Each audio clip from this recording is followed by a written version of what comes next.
Hello, hello. All right. Hello, welcome to the Poet's Nook. I have wanted to have a cooking show for so long. You can see back in some of my old videos, random times that I gave it a try, but there was this problem because no one ever told me I was allowed to do it. And because of that, I thought I was inherently disallowed from doing it. It was like there was this obedience program running behind the scenes, and I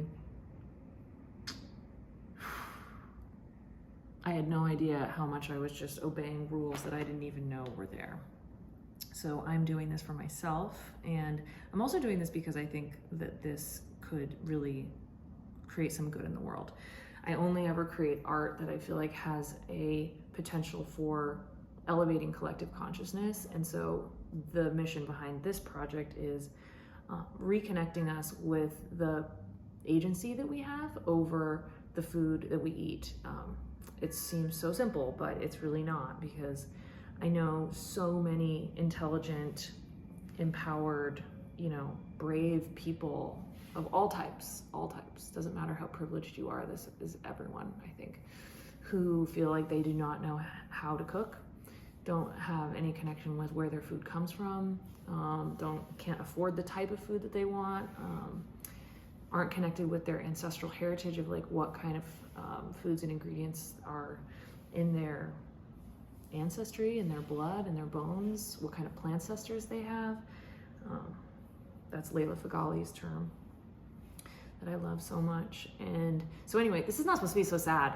I think people that spend $200 a week on DoorDash, or are, living in food deserts, or even just people who have private chefs, I think all of those people who never actually know where their food came from or how to prepare it are missing out big time. And it doesn't have to be expensive or pretentious, though I have been told many times that I am pretentious. But if pretension means caring about the ethics of your food and the beauty and artistry of your food and like the quality of your food, then I guess I'm pretentious, and pretentious might just be what everyone else should be too. So my theme is going to be that I am doing recipes of other incredible chefs that I admire, people that I found online, people throughout history and time, people who are embodying that, like, let medicine be thy food, creative, abundant, but not like pretentious. And so, or, when I say pretentious, obviously I just said pretentious, but not like unaccessible, maybe would be a term. So my first recipe that I'm going to be featuring is of Justine Doiron. I think I'm saying it kind of in the French way, Doiron. But she is a TikTok person, and RIP TikTok. That's why I'm moving this series to YouTube and not to Instagram, by the way, because I don't want to be on any meta platforms either. JustineSnacks.com. She is so genuine, so smart, so gentle, and she's really inspiring. The flavor combinations that she makes are things that I would have never thought of. And I mean, I was the kid who was at Taco Bell who was like putting hot sauce in their like Dr. Pepper Sprite mixed drink. So, I love interesting flavor combinations, and she always surprises me and amazes me and does it in a very earnest, kind of salt of the earth, approachable way. And she also tells the most incredible stories while she makes her recipes that are very they're very profound. And anyway, I really enjoy everything that I've ever seen of hers. So this is her Japanese sweet potato soup recipe. And when I went to the Matthews Farmers Market to get all these ingredients, I had a little bit of a debate with the guy selling the sweet potatoes and various other produce items. He's a guy that I always have an odd conversation with, and my partner thinks that I'm like bullying him or something. We have this little repartee. And so I said, is there anyone around here that has the Japanese ones? And he's like, well, in such an undervalued profession as potato farming, one has to make a decision about which type of potato they're going to produce that will be the most productive. And the Japanese sweet potato is much less productive than the American orange sweet potato. And I said, well, what if I don't want to live in a world that's run by an inferior orange American sweet potato? Maybe I'd rather be in a divine, less productive, distant land that has, anyway, productivity isn't everything is what I was kind of trying to allude to. And he said, well, you know, you try being a potato farmer and you tell me how that goes. But he said he did appreciate my ability, as he said, to be the devil's advocate. Great little tete-a-tete. So anyway, back to this recipe. We're gonna use American sweet potatoes.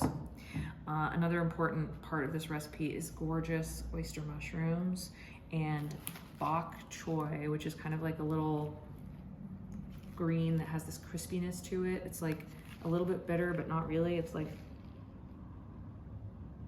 it's so hard to describe actually. It's like cabbage. It's kind of like cabbage, but like leafier and with this almost like celery-ishness to it. Is a really, really wonderful little, they come in these little heads, which I love. And they're so easy to grow, which is amazing. Some fresh ginger and garlic. Shiro miso, love this brand. They didn't have any bird's eye chili, so I grabbed this jalapeno. Some edamame. And I thought I picked up 2 cans of organic coconut from Trader Joe's, but I guess I picked up organic coconut milk and organic pumpkin. So maybe we're gonna swap one of these out. Maybe we'll see how that goes. I am not going to film the entire cooking process. I just wanted to present it to you, and then I'm going to come back and talk to you about how it turned out. In the future though, if you wanted to see me do the whole cooking process, I would be happy to do that. In fact, if you wanted to invite me over and have me cook for you, or teach you how to do this type of thing, or if you wanted to even just request certain chefs that you would like me to try some of their recipes, I already have a list going, but I'm very open to other people. I'm sure my algorithm is different than your algorithm. So open to all sorts of co-creative, generative comments below. I would love to have you try this recipe out, or just let me know what you think. Let me know if you feel like you wish you cooked more, or if you feel like you have a great relationship with where your food comes from. For me, food is worship of Gaia, and I try to find plant-based, organic things as much as possible because I just really want to do everything I possibly can to like not hurt the earth any more than we already have, and I'm trying to atone and kind of apologize to the earth for the damage we have done by really making, like, if I have to spend more and I have to eat less, like, I'm okay with that. Like, and I know that's an incredibly like economically privileged thing to say, but like, if economically privileged people won't do that, who the hell else can? You know, we have to start somewhere. So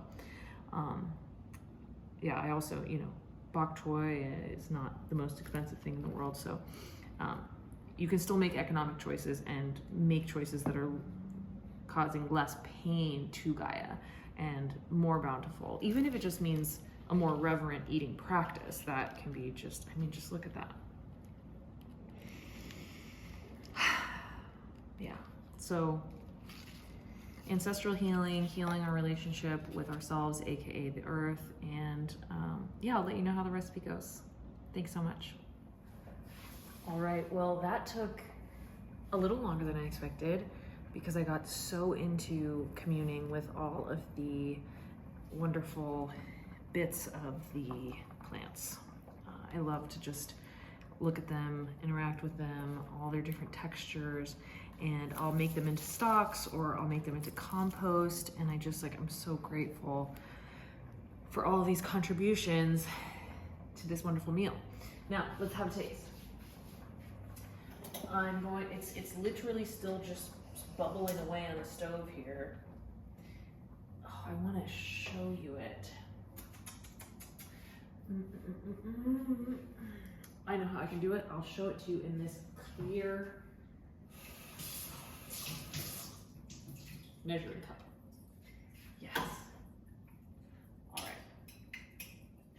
not going to be the sexiest presentation, but so really beautiful, thick broth here.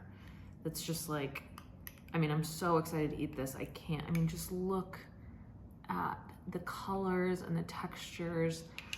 I'm thrilled with this. I did make some adjustments. Let's taste first.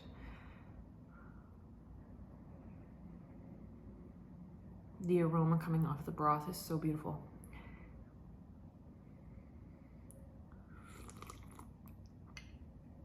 Oh my God, even with just one can of coconut, the coconut flavor really comes through. And what I did actually was I did coconut oil instead of olive oil because I'm very sensitive to olive oil being cooked too longer at high heats. It causes like an inflammatory response on me. It's so strange.